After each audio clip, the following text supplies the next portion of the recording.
لله نحمده ونستعينه ونستغفره ونعوذ بالله من شرور أنفسنا ومن سيئات أعمالنا من يهده الله فلا مضل له ومن يضلل فلا هادي له وأشهد أن لا إله إلا الله وحده لا شريك له وأشهد أن محمدا عبده ورسوله يا أيها الذين آمنوا اتقوا الله حق تقاته ولا تموتن إلا وأنتم مسلمون يا أيها الناس اتقوا ربكم الذي خلقكم من نفس واحدة وخلق منها زوجها وبث منهما رجالا كثيرا ونساء واتقوا الله الذي تساءلون به والأرحام إن الله كان عليكم رقيبا يا أيها الذين آمنوا اتقوا الله وقولوا قولا سديدا يصلح لكم أعمالكم ويغفر لكم ذنوبكم ومن يطع الله ورسوله فقد فاز فوزا عظيما أما بعد فإن خير الحديث كتاب الله وخير الهدي هدي محمد صلى الله عليه وسلم وشر الأمور محدثاتها وكل محدثة بدعة وكل بدعة ضلالة وكل ضلالة في النار أعوذ بالله من الشيطان الرجيم يا أيها الذين آمنوا كتب عليكم الصيام كما كتب على الذين من قبلكم لعلكم تتقون دینی بھائیوں، بزرگوں، عزیز نوجوانوں، پیارے بچوں، مختصر سے درس میں ہمیں اس پر غور کرنا ہے کہ اللہ تعالیٰ نے رمضان کے مہینے کا جو یہ روزہ فرض کیا ہے اور ہم اللہ کے فضل و توفیق سے اس مہینے کا اکثر حصہ اللہ کی عبادت فرمانبرداری رمضان کی خاص عبادات میں گزار چکے ہیں، تو کیا ہم اس مبارک مہینے کے روزے کی فرضیت کا مقصد بھی کچھ ہم حاصل کر پا رہے ہیں یا نہیں؟ اللہ تعالیٰ فرماتا ہے کہ اے ایمان والو، تم پر رمضان کے مہینے کا روزہ فرض کیا گیا ہے، تم سے پہلوں پر بھی فرض کیا گیا تھا، تاکہ تم تقوی والے بن جاؤ۔ تقوی اللہ تعالیٰ کی فرمانبرداری اور اس کی منع کی ہوئی چیزوں سے بچنے کا نام ہے۔ جن کا حکم دیا عمل کے لیے ان پر عمل کرنے کا نام ہے، جن سے بچنے کا حکم دیا ان سے بچنے کا نام ہے۔ یہ صلاحیت اور بہتر ڈھنگ سے پیدا ہو جائے، یہ سوچ اور مضبوط ہو جائے اس مبارک مہینے کی عبادتوں سے، روزے سے، یہ ہے مقصد۔ رمضان میں یہ جو شوق، محبت، لگاؤ، عبادت کے لیے جد و جہد ہماری جاری ہے، اس کا رزلٹ ہمیں ملنا چاہیے۔ اگر اس کا رزلٹ ہمیں نہیں ملتا ہے تو اس مہینے کے روزے کی فرضیت کا مقصد ہمیں حاصل نہیں ہوتا ہے۔ عام تجربات یہی ہیں، اللہ کرے آگے یہ تجربے کم ہو جائیں کہ جو بھیڑ، جو توجہ اور جس طرح عبادتوں کے شوق کے ساتھ لوگ رمضان کے مہینے میں رہتے ہیں، رمضان گزر جاتا ہے تو ایسا لگتا ہے کہ وہ شوق، وہ توجہ، وہ لگاؤ اور وہ دلچسپی سب ختم ہو گئی۔ تو یہ اگر یہ کہا جائے کہ کیا مقصد ہے، کیا سوچ کے ساتھ رمضان کے مہینے میں ہم عبادت کرتے ہیں، کس سوچ کے ساتھ ہم اللہ تعالیٰ کی ایک ایک حکم کی فرمانبرداری کرتے ہیں اور شوق سے کرتے ہیں۔ حکم ہے طلوع فجر سے لے کر کے غروب آفتاب تک پانی نہیں پی سکتے، کھانا نہیں کھا سکتے، اپنی اور جائز اور حلال ضرورت نہیں پوری کر سکتے جس سے منع کیا ہے شریعت نے۔ آپ بتائیے، حلال اور طیبات سے ہم بچاتے ہیں اپنے آپ کو اور عبادتوں میں اپنے آپ کو لگائے رکھتے ہیں، رمضان گزر جاتا ہے تو ایسا لگتا ہے کہ ہم اللہ کے بندے نہیں ہیں۔ یہاں اللہ کی بندگی کا اتنا مظاہرہ اور جیسے رمضان گزر جاتا ہے ویسے جو یہ عام ہماری عوام ہے، ہمارے اپنے لوگ ہیں، ہمارے اپنے بھائی بہنیں ہیں، ہمارے عزیز نوجوان ہیں، ایسا لگتا ہے کہ رمضان گزرتے ہی اللہ تعالیٰ کی بندگی اور فرمانبرداری کا پٹا ہم نے گلے سے نکال دیا ہے۔ تو یہ سوچئے کہ آخر اس مہینے کی عبادت کا مقصد کیا ہے؟ اس سیزن کی عبادت کا مقصد یہ ہے اس سیزن میں کہ ہم آنے والے دنوں میں اسی عبادت اور تربیت اور اسی کنسپٹ کو ہم آگے بڑھائیں، لے کر کے چلیں۔ کتنے لوگ ہیں رمضان میں پابند صوم و صلات، رمضان گزر جانے کے بعد روزہ کا مہینہ تو گزر گیا، تو کیا نماز کا بھی مہینہ گزر گیا؟ آپ بتائیے، کیا نماز کا بھی مہینہ گزر گیا؟ اس طرح ایک سوچ کے ساتھ عبادتوں کے لیے رمضان میں آگے آنا، اللہ تعالیٰ معاف فرمائے ہم سب کو، ہمارے چھوٹے بڑوں کو کوئی فائدہ نہیں، کوئی فائدہ نہیں۔ کیونکہ آپ غور کیجئے، اللہ تعالیٰ فرماتا ہے لعلکم تتقون، تم تقوی والے بن جاؤ۔ یہاں تقوی کا مظاہرہ ایسا ہم کرتے ہیں جیسے اللہ کا حکم ہے، اتنی محبت سے ہم روزے کی حفاظت کرتے ہیں، کھانے پینے سے بچائے رکھتے ہیں اس روزے کو، اور جو نواقض صوم ہیں، روزے کو توڑ دینے والے، نقصان کا پہنچا دینے والے اعمال ہیں، ان سے ہم روزے کو بچائے رکھتے ہیں۔ اتنا شوق، اتنی محبت، اور جیسے رمضان گزر جاتا ہے روزے سے ہم فریضے کی بھی ہم پرواہ نہیں کرتے۔ تو اس کا معنی یہ ہے کہ یہ کوئی ایک وقت کا یہ عمل ہے، اس کے بعد ہم آزاد ہیں۔ اور میں کہا کرتا ہوں کہ دیکھیے، جب ہم اللہ کے بندے ہیں تو ہم آزاد نہیں ہیں۔ بندہ ہونا اور آزاد ہونا یہ دونوں اپوزٹ ہیں ایک دوسرے کے، یہ ضد ہیں۔ بندہ جو ہے یعنی غلام، اور ایک آزاد۔ جب ہم کہتے ہیں ہم اللہ کے بندے ہیں تو ہم اللہ کے غلام ہیں، اور اگر یہ غلامی ہماری زندگی میں نہیں ہے تو اس کا معنی ہم آزاد ہیں، پھر عبودیت ہم پر فٹ نہیں ہو سکتی۔ بندہ جب بندہ ہے، غلام ہے اللہ کا، تو جس طرح غلامی ہم نے رمضان میں ثابت کی، ہم ثابت کر رہے ہیں، اللہ مزید توفیق دے، تو ایسے ہی غلامی اللہ تعالیٰ کی رمضان گزر جانے کے بعد بھی ثابت کرتے رہنا ہے۔ اگر یہ عمل اور یہ سلسلہ ایسے ہی سوچ کے ساتھ نہیں ہے تو آپ بتائیے کہ کیا ہے مقصد اللہ تعالیٰ کا؟ کیا مقصد ہم نے حاصل کیا؟ اس لیے مقصد حاصل کرنا، مقصد پر نظر رکھنا ضروری ہے۔ ہم عام طور پر بلا ٹارگیٹ کے جیسے چلتے ہیں بہت سارے مسئلوں میں، یہاں بھی جیسے رمضان کا کوئی ٹارگیٹ نہیں ہے، ٹارگیٹ ہے اس کا ٹارگیٹ یہی ہے کہ ایک روزے دار جب رمضان گزر جائے تو اللہ تعالیٰ کی فرما برداری اور اللہ تعالیٰ کی اطاعت اور روزے کے اندر حاصل کی ہوئی تربیت اور سوچ کی مضبوطی کا اثر رمضان کے بعد اس کی زندگی پر فرما برداری کی صورت میں رہنی چاہیے۔ اگر نہیں ہے تو ہر آدمی جس آدمی کے ہاں تبدیلی نہیں آ گئی تو یہ سمجھے کہ اسے کچھ نہیں ملا۔ اسی لیے پیارے نبی صلی اللہ علیہ وسلم نے یہ بات سمجھائی ہے، ہمیں بہت اچھی طرح سمجھائی ہے۔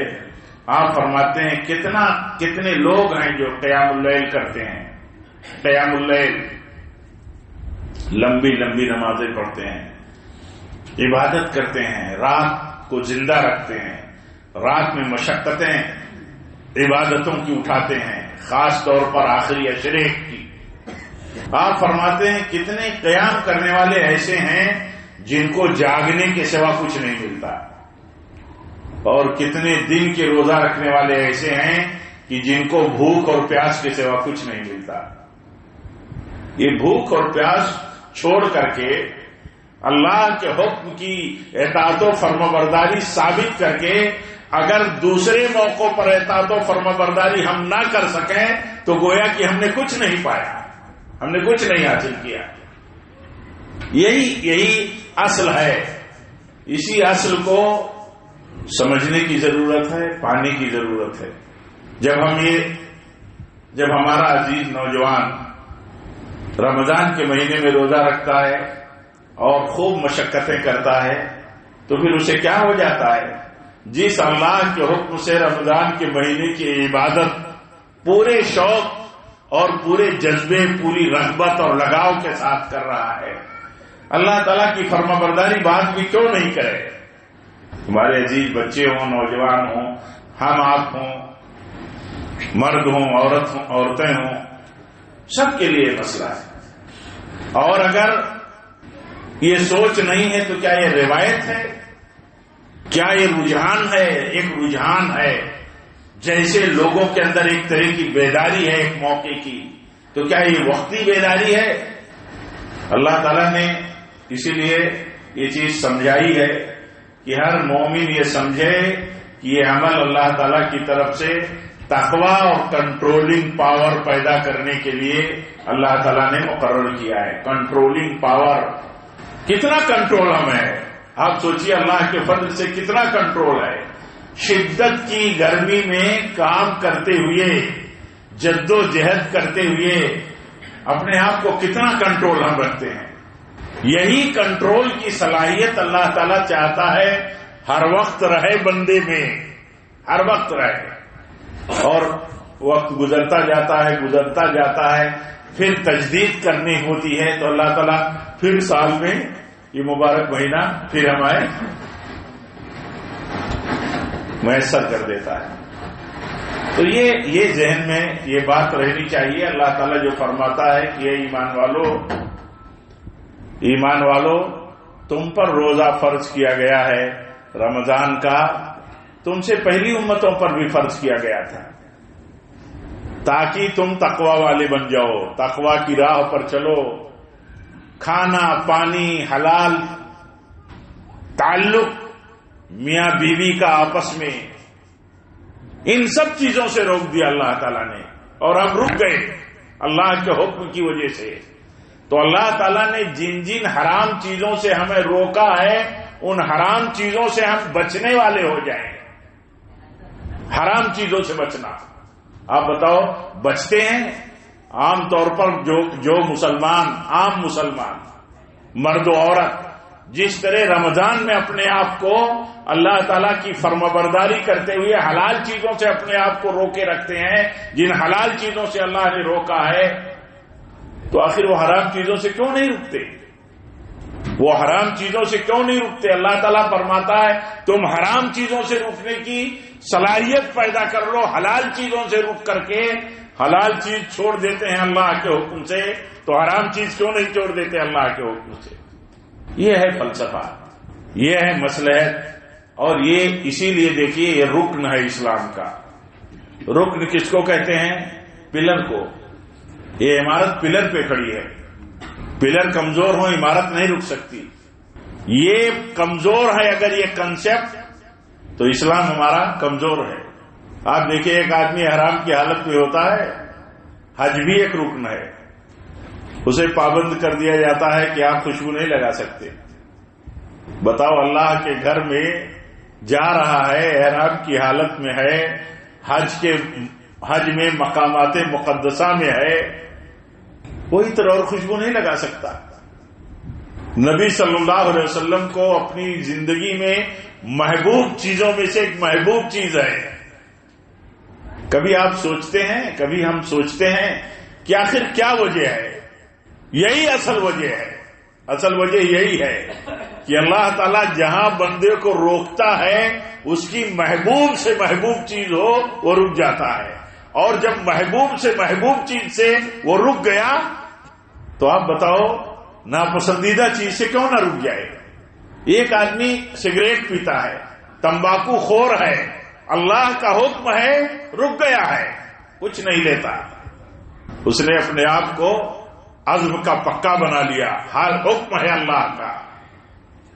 آپ بتاؤ خوشبو کا شیدائی، ہمارے نبی صلی اللہ علیہ وسلم فرماتے ہیں مجھے دنیا کی 3 چیزیں بہت محبوب ہیں، ان میں آپ نے فرمایا خوشبو۔ اب آپ احرام کی حالت میں ہیں، حج یا عمرے میں ہیں، اور آپ خوشبو اس کے بعد نہیں لگا سکتے، تو کیا سبق ہے؟ یہ پلر ہے اسلام کا۔ یہاں ذہن بنایا جاتا ہے، عمل سے ثابت کرایا جاتا ہے۔ حکم ہے اللہ کا، حکم ہے اللہ کا تو فرما برداری ہے۔ یہی بات تو حضرت عمر بن خطاب رضی اللہ عنہ نے کہی تھی، حجر اسود کو بوسہ دیتے ہوئے انہوں نے کہا تھا کہ مجھے معلوم ہے کہ تو پتھر ہی ہے، تو پتھر ہی ہے، تیرے اندر نفع نقصان کی کوئی شکتی نہیں ہے، کوئی پاور نہیں ہے، بس دیکھا ہے نبی صلی اللہ علیہ وسلم کو تمہیں بوسہ دیتے ہوئے تو دیتا ہوں۔ یہ کنسپٹ بناتا ہے۔ پلر جو ہے ایسے نہیں اسلام ہمارا کمزور ہے، ہم اصل میں عمل کرتے ہیں، ہم اس کی مصلحت اور اس کی گہرائی میں نہیں جاتے ہیں۔ کیا ہے بتائیے؟ اللہ کے گھر میں پہنچے، عمرے یا حج کے سفر پر آئے آپ، اور کہا جاتا ہے 3 راؤنڈ آپ دوڑ کر کے کعبہ کا طواف کرو، پھر 4 راؤنڈ نارمل کرو۔ کیا ہے مصلحت؟ اس کے علاوہ کوئی مصلحت اصل نہیں ہے۔ اصل مصلحت یہی ہے، حکم ہوتا ہے تو دوڑنے کا تو دوڑ پڑتے ہیں، حکم ہوتا ہے نارمل چلنے کا تو نارمل چلتے ہیں۔ ان اللہ اشترى من المؤمنین انفسهم واموالهم بان لهم الجنہ۔ تو یہ ہے اصل کہ ہم اللہ کے ہیں، ہمارا سب کچھ اللہ کا ہے، اللہ کے حکم کے ہم پابند ہیں۔ اسی مصلحت کے تحت چلنا ہے، یہی مصلحت ہے اصل میں۔ دیکھیے نماز ہم پڑھتے ہیں، شہادتین کے بعد سب سے بڑا رکن ہے یہ نماز کی ہماری حالت کیا ہوتی ہے؟ کبھی قیام میں ہیں، کبھی رکوع میں ہیں، کبھی رکوع سے کھڑے ہوئے، کبھی سجدے میں ہیں، کبھی سجدے کے بیچ کی حالت میں ہیں۔ آپ بتائیے یہ حالات جو ہیں اور کیسی کیسی کیفیت ہے، کیسی کیسی شکل ہے، ہر شکل سے یہ ثابت ہوتا ہے اور ہر حالت عمل سے یہ ثابت ہوتا ہے کہ بس اللہ کی فرما برداری اور عبادت کا یہ عمل ہے اور ہم کرتے ہیں۔ تو یہاں سبق یہی ٹریننگ ہے کہ جب ہم یہ عمل کرتے ہیں ایک سوچ کے ساتھ، ایک ہدایت اور ایک سنت رسول کی شکل کی روشنی میں، تو ہمیں ہر جگہ اللہ تعالیٰ کا فرما بردار بنا رہنا۔ یہ سبق اگر یہاں سے نہیں ہم لے سکے، جیسے رمضان کے اس مبارک مہینے کی عبادتوں سے ہم یہ سبق نہیں لے سکے کہ اللہ تعالیٰ یہ سبق دینا چاہتا ہے کہ تمہیں اس فرما برداری کے ذریعے ہر وقت اللہ تعالیٰ کی فرما برداری کرنی ہے، حلال چیزوں سے بچنے کا ثبوت دینے کے بعد تمہیں حرام چیزوں سے بچنے کا ثبوت ہر حال میں دیتے رہنا ہے۔ یہ ہے مسئلہ۔ اور اس کے لیے میرے بھائیوں ہم بہت کمزور ہیں، بہت کمزور ہیں۔ ہمیں اللہ تعالیٰ سے سوال توفیق کرتے رہنا چاہیے، توفیق مانگتے رہنا چاہیے، ہم محتاج ہیں، کمزور ہیں۔ اللہ تعالیٰ خود فرماتا ہے یا ایھا الناس انتم الفقراء الی اللہ، ہم محتاج ہیں، ہم اللہ تعالیٰ کی توفیق کے محتاج ہیں، ہر طرح کی مدد کے محتاج ہیں۔ ہم ہر وقت اللہ تعالیٰ سے توفیق مانگتے رہیں، توفیق خیر، توفیق عبادت، توفیق عمل۔ تو یہ سوال کرنا آج یہ عشرہ یا یہ مہینہ سوال کا خاص طور پر ہے۔ ہر وقت بندہ سوال کرے اللہ سے، اللہ کو سوال بہت پسند ہے، اور ایمان کے ساتھ سوال کرے۔ مانگے، مان لیجئے ہمارے دلوں میں نرمی نہیں پیدا ہوتی، ہمارے اندر آمادگی نہیں پیدا ہوتی، ہم اللہ تعالیٰ کی عبادت کے لیے اپنے آپ کو کمزور پاتے ہیں۔ مانگیں، یہدی الیہ من ینیب، اللہ تعالیٰ دیتا ہے جو مانگتا ہے، اسے دیتا ہے اللہ۔ تو مانگنا اصل ہے، مانگتے رہیں، اللہ تعالیٰ سے مانگیں، دل سے مانگیں، یقین کے ساتھ مانگیں، اس ایمان کے ساتھ مانگیں کہ اللہ تعالیٰ دیتا ہے، اپنے مانگنے والے بندوں کو اللہ تعالیٰ دیتا ہے۔ ایمان والوں کو جو اس کا کہا مانتے ہیں، بندے ہیں اس کے۔ ہمارا آپ کا کوئی نوکر ہو اور اچھے سے وہ ہمارا کہا مانتا ہو، پھر اس کے حالات اور تقاضے ہوں، دیکھیے کتنا آدمی کے دل میں اس کی ہمدردی ہو سکتی ہے۔ اللہ تعالیٰ تو فرماتا ہے ہمارے بارے میں کہ ہماری جانیں، ہمارا مال سب اس کا ہے، ہماری اپنی کوئی آزادی نہیں ہے اپنی جان پر کہ اللہ کے حکم کی مخالفت میں ہم اپنی جان، اپنی صلاحیتیں لگائیں، اپنا مال لگائیں۔ ہمارا اپنا کوئی حق نہیں ہے اپنی طرف سے۔ اللہ تعالیٰ نے جتنی پابندیاں لگائی ہیں ان پابندیوں کو، ہم غلام ہیں اللہ کے، ان پابندیوں کو ہمیں فالو کرنا ہے، ان پابندیوں کی فرمانبرداری کرنی ہے، ان احکام کی فرمانبرداری کرنی ہے۔ تو یہ چیز اللہ تعالیٰ سے مانگیں، اللہ تعالیٰ سے مانگیں۔ نماز کا آخری حصہ ہوتا ہے، سلام پھیرنے سے پہلے ایک دعا نبی صلی اللہ علیہ وسلم نے سکھائی ہے، اللہم اعنی علی ذکرک و شکرک و حسن عبادتی۔ مانگے، ہم سوال کریں۔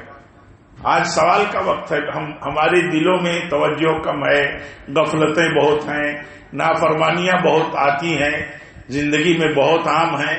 اللہ سے مانگیں، اللہ تعالیٰ دیتا ہے، اللہ تعالیٰ توفیق دے دیتا ہے۔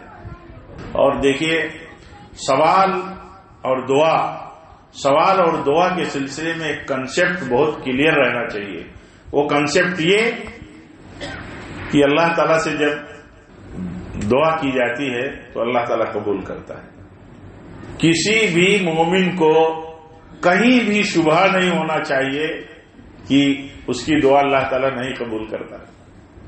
خاص طور پر ایک مسلمان کو جب یہ معلوم ہو کہ وہ ارحم الراحمین ہے، جب ایک مسلمان کو یہ معلوم ہو کہ اس کی ماں سے زیادہ اس کا رب اس پر مہربان ہے۔ ہمیں معلوم ہے یہ مسئلہ کہ ہمارا رب ہم پر ہماری ماؤں سے زیادہ مہربان ہے۔ ہم میں کون آدمی ہے جو یہ سوچ سکتا ہے کہ ہم اپنی ماں سے کچھ مانگیں اور ماں کے پاس موجود ہو، ان کے پاس موجود ہو اور وہ نہیں دیں گی؟ ہماری ضرورت بھی ہے اولاد کو، اپنی اولاد کو ماں اپنے اولاد کی ضرورت کی چیز ماں کے پاس موجود ہے اور اولاد مانگ رہی ہے، ماں نہیں دے گی۔ ہم میں کوئی آدمی یہ بات نہیں سوچ سکتا۔ اگر ماں نہیں دے گی تو اپنی اولاد کی کسی مصلحت میں نہیں دے گی، لیکن منع نہیں کرے گی۔ ہم جب اللہ سے مانگیں تو ہمارا ایمان یہ ہو کہ ہمارا رب ہمیں دے گا، ہماری دعا قبول کرے گا۔ اب اللہ ہماری دعا قبول کرنے کی صورت، ہمارے سوال کو، ہماری مانگ کو پورا کرنے کی شکل الگ بھی ہو سکتی ہے۔ اس کو بھی اس ڈھنگ سے سمجھیے کہ ہماری ضرورتوں کا سوال ہم اپنے رب سے کرتے ہیں، لیکن ہمارے لیے ہمارا جو سوال ہے اپنے رب سے، ہماری مصلحتوں کو ہم سے زیادہ ہمارا رب جانتا ہے۔ کبھی ہم اس ڈھنگ سے بھی سوچتے ہیں کہ ہم نے مانگا اپنے رب سے اور ہمارے مانگ کے مطابق ہمارے رب نے نہیں دیا، تو ایک کنسپٹ تو یہ رہنا چاہیے کہ ہمارا رب ہماری ماں سے زیادہ مہربان ہے۔ نہیں دیا جیسے ہم نے مانگا، تو ہمارے رب کے سامنے ہمارے حق میں جو مصلحت ہے وہ ہمارا رب ہم سے زیادہ بہتر جانتا ہے۔ وہ نہ دے کر کے جو مانگا ہم نے، اس شکل میں نہ دے کر کے جس شکل میں مانگا ہم نے، ہمارے رب نے دوسری شکل میں دے دیا، وہ ہمارے حق میں زیادہ بہتر ہے۔ جیسے حدیث میں آتا ہے، بندہ جب سوال کرتا ہے اللہ سے، مانگتا ہے، دعا کرتا ہے، تو کبھی دعا کی صورت کیا ہوتی ہے؟ کبھی دعا کی صورت یہ ہوتی ہے کہ دعا جاتی ہے اور بلا آتی ہوتی ہے، اور یہ دعا بلا سے ٹکرا جاتی ہے، یہ ایک دوسرے سے ان کا ٹکراؤ شروع ہو جاتا ہے دعا، تو یہ دعا آنے والی بلا کو روکتی ہے۔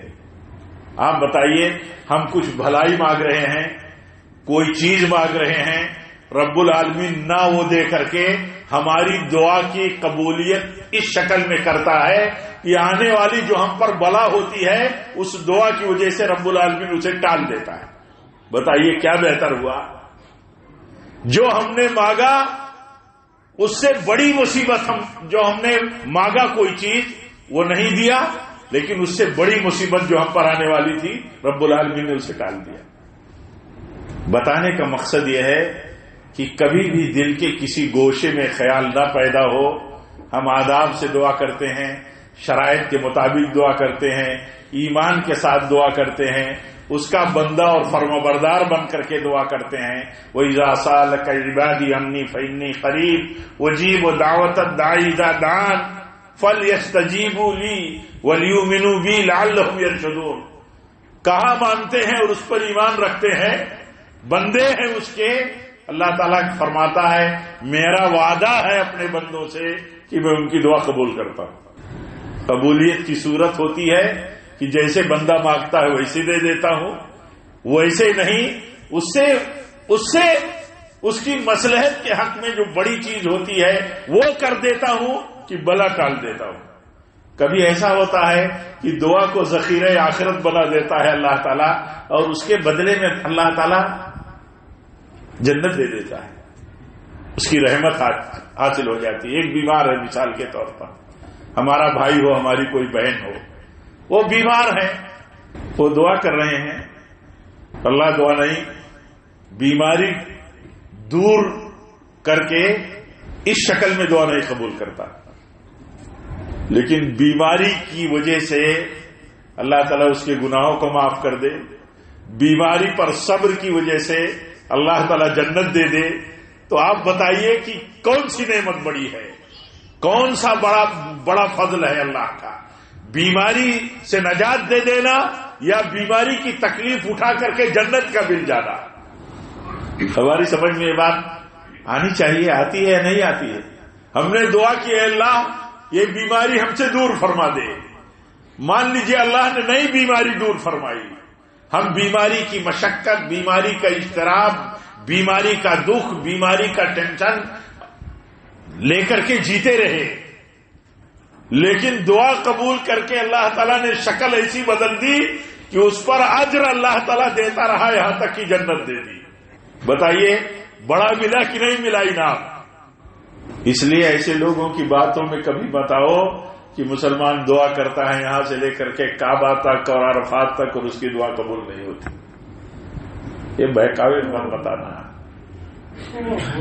یہ غیر اصولی لوگ ہیں، غیر علمی لوگ ہیں، معلوم نہیں کیا چاہتے ہیں، مسلمانوں میں یہ بات پھیلانا کہ کہاں تمہاری دعا قبول ہوتی ہے۔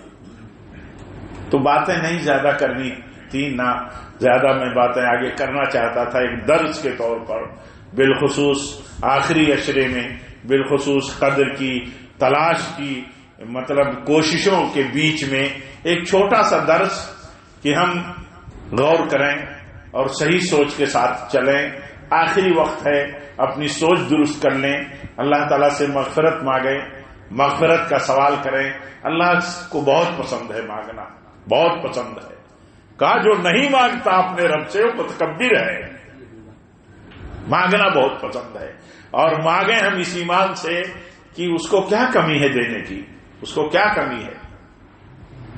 ایک عربی تھے، مسجد میں آئے، بہت مشہور واقعہ ہے، اس کے بعد انہوں نے مسجد کے کنارے پیشاب کرنا شروع کر دیا۔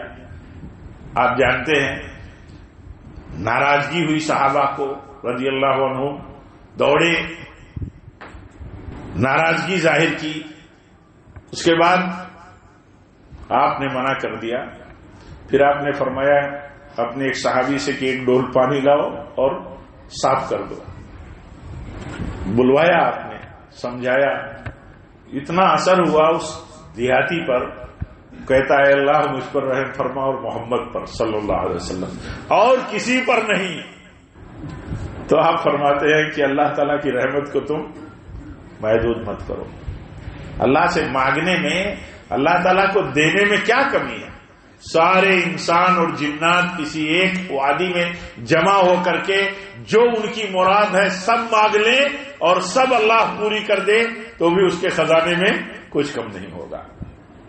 تو مانگے ہم اللہ سے، مانگنا اللہ کو پسند ہے، یہی تو اس کی شان ہے، یہی تو بندے کی ہے اور رب کے بیچ کا فرق ہے کہ بندے کو مانگنا پسند نہیں اور بندے کے رب کو مانگنا پسند ہے، یہی فرق ہے۔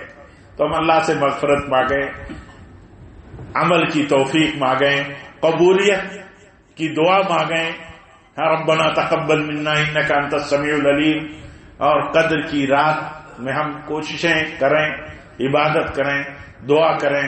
وہاں بھی دیکھیے اصل سوال عفو ہے، اصل سوال مغفرت ہی ہے۔ اللہ سے معافی مانگیں، مغفرت مانگیں۔ اللہم انک تحب اللہم انک عفو تحب العفو فاعف عنی۔ تو اس دعا میں بھی یہی سبق ہے کہ بندہ اللہ تعالیٰ سے عفو مانگے۔ معافی مانگنے والا بندہ، معافی اور توبہ کرنے والا بندہ سرکش نہیں ہوتا، سرکش نہیں ہوتا۔ سرکشی سے بچیں، اور یہ جو وقت بچا ہے اس وقت کو بہتر ڈھنگ سے استعمال کریں۔ سب سے بڑا خیر اس مومن کے لیے ہے، اس مومنہ کے لیے ہے جس کے لیے یہ رمضان کا مہینہ مغفرت کا مہینہ بن جائے، مغفرت کا۔ اللہ تعالیٰ بخش دینا چاہتا ہے، بخش دینا چاہتا ہے۔ آپ سوچئے کتنا مہربان رب ہے، دن کے گناہگار کو رات میں کہتا ہے توبہ کر لے اور میں بخش دوں تجھے۔ رات میں غلطی کیا ہے تو دن میں توبہ کر لے کہ بخش دوں تجھے۔ تو توبہ بہت اصل ہے، مغفرت کا سوال بہت اصل ہے۔ پیارے نبی صلی اللہ علیہ وسلم کی عادت طیبہ دیکھیے، آپ ایک ایک مجلس میں کتنی بار استغفر اللہ کہتے تھے۔ آپ سوچئے کتنا پسند ہے رب العالمین کو، مغفرت کا سوال بہت پسند ہے۔ حدیث میں آتا ہے کہ اگر بندہ زمین بھر گناہ کر کے توبہ کرنے اور مغفرت مانگنے آ جائے تو میں اسے زمین اور آسمان بھر کر کے مغفرت لے کر کے آ جاؤں گا۔ اس لیے ہم سب کو دعا کرنی چاہیے، مغفرت کا سوال کرنا چاہیے۔ اگلی زندگی اس سوچ کے ساتھ لے کر کے چلنا چاہیے کہ ہم نے اس مہینے کی عبادتوں سے، اس مہینے کی عبادتوں کا مقصد، روزے کا مقصد خاص طور پر حاصل کیا ہے۔ سلف ہمارے کہتے تھے ہر آدمی دیکھ لے کہ روزے کا مقصد اسے ملا کہ نہیں، روزے کے بعد کی زندگی سے کیا تبدیلی پیدا ہوئی۔ اگر وہی پہلے والی، یعنی جیسے رمضان سے پہلے کی حالت تھی ویسے رمضان کے بعد کی بھی حالت ہو گئی تو اس کا مطلب اسے کچھ نہیں ملا۔ اللہ تعالی ہم سب کی حفاظت فرمائے، ہم سب پر رحم فرمائے۔ رب العالمین اس مبارک مہینے کی عبادتوں کو ہماری قبول فرمائے، اور جو وقت بچا ہے ان میں ہمیں زیادہ سے زیادہ کوششوں کی توفیق عطا فرمائے۔ حدیث میں آتا ہے پیارے نبی صلی اللہ علیہ وسلم آخری عشرے میں جتنی مشقتیں اٹھاتے تھے عبادت کر کے اللہ کی، اتنی مشقت کبھی کسی دن میں نہیں اٹھاتے تھے۔ راتوں کو جاگتے تھے، اپنے اہل و عیال کو جگاتے تھے اور کمر کس کر کے عبادت کرتے تھے۔ اللہ تعالی ہم کو اور آپ کو بھی توفیق دے۔ رب العالمین ہمیں صحیح فکر دے، صحیح سمجھ دے۔ دین کی صحیح سوجھ بوجھ جب حاصل ہوتی ہے تو بندے کو بہت بڑا خیر مل جاتا ہے۔ ہم معلوماتی آدمی نہ بنیں کہ کتنی معلومات ہمارے پاس ہے، کتنی انفارمیشن ہے۔ ہم علم والے بنیں، علم حاصل کرنے والے بنیں، اور اس نقطۂ نظر سے کہ جو علم ہمیں ملے اس پر ہم عمل کریں، سوال بھی کریں اللہ تعالیٰ سے۔ علم ملنے کے بعد بھی سوال کریں کہ اللہ جو علم تو نے دیا ہے اسے نافع بنا دے، یعنی اس کے مطابق عمل کی ہمیں توفیق دے دے۔ اللہ تعالی ہم سب کو اس کی فکر دے۔ رب العالمین ہم سب کو تقوی کی زندگی جینے کی توفیق دے۔ تقوی کہتے ہیں اللہ کے حکم پر چلنے کو اور اللہ کی منع کی ہوئی چیز سے بچنے کو، اسی کو تقوی کہتے ہیں۔ تقوی کہتے ہیں زندگی میں اپنے آپ کو بہت سنبھال کر کے بچا کر کے چلنے کو۔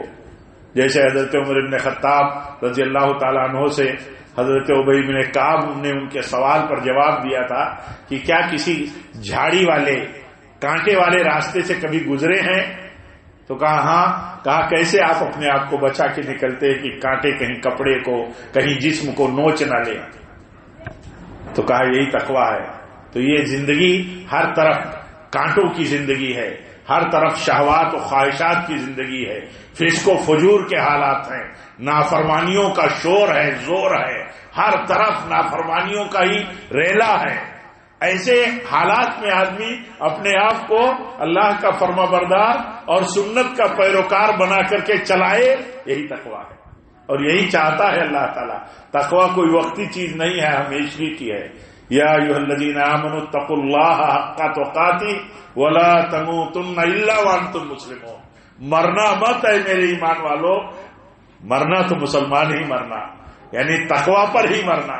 تو تقویٰ پر مرنے کی دعا کرتے رہنا، اور دعا دل سے جب بندہ کرتا ہے تو خالی باتیں نہیں ہوتی، خالی زبان نہیں ہلتے، اس کے مطابق عمل بھی کرتا ہے۔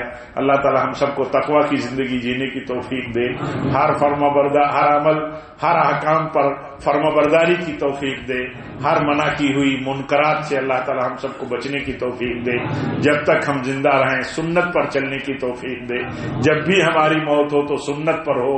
وآخر دعوانا الحمدللہ رب العالمین، والسلام علیکم ورحمۃ اللہ وبرکاتہ۔